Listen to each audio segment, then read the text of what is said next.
You're stuck on Old Madras Road and Bangalore's traffic is of course crawling. Your phone's battery is at 3%. Panic sets in. What do? Usually you'd hunt for a cafe, scroll through endless blue links, read 50 reviews just to find a plug point for your phone. But not anymore, because Google just dropped a nuke on the old way of searching on maps. They're calling it the biggest upgrade in 10 years. But we call it the end of search and the start of the conversation. Because Google Maps is going to be more than a maps application. It's going to be a brain that's going to be powered by the Gemini AI models. So for 2 decades, we've been the data entry clerks. We typed and Google Maps fetched. Now the roles are flipping. The new Ask Maps feature wants to be your local fixer.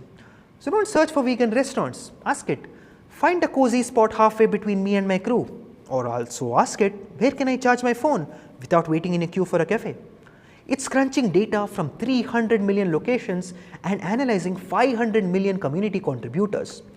So now it's not just showing you a pin on the map, it's giving you a vibe check of where you want to go.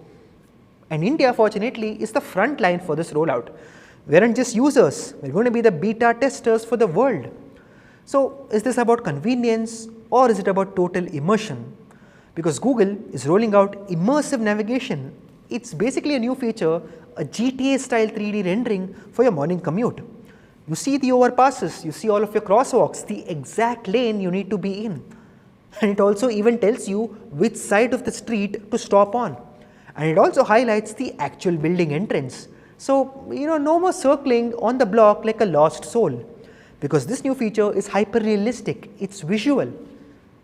But remember, the more the AI sees, the more it knows about your every move, because Google says it processes 5 million traffic updates every single second. That's a lot of eyes on the road. And here's the real play. Google isn't just staying in your dashboard, they want to be on your face. They just teased the new AI-powered XR glasses, which has live translation, video calling, and Gemini assistance. Because imagine walking through a bazaar in, let's say, Istanbul. The glasses translate the Turkish signs in real time. And the map isn't in your hand anymore, it becomes your field of vision. And the physical world and your digital layer are essentially merging. It's a $1 trillion dream of a total spatial dominance. First you got your phone, then your car, and then you're coming for your eyes. But it's not all about finding the best, like let's say Chai and Indranagar. There's also a survival angle here, because Google is using the same technology to predict flash floods. They built a system called Ground Source. It analyzed decades of reports to find 2.6 million historical floods.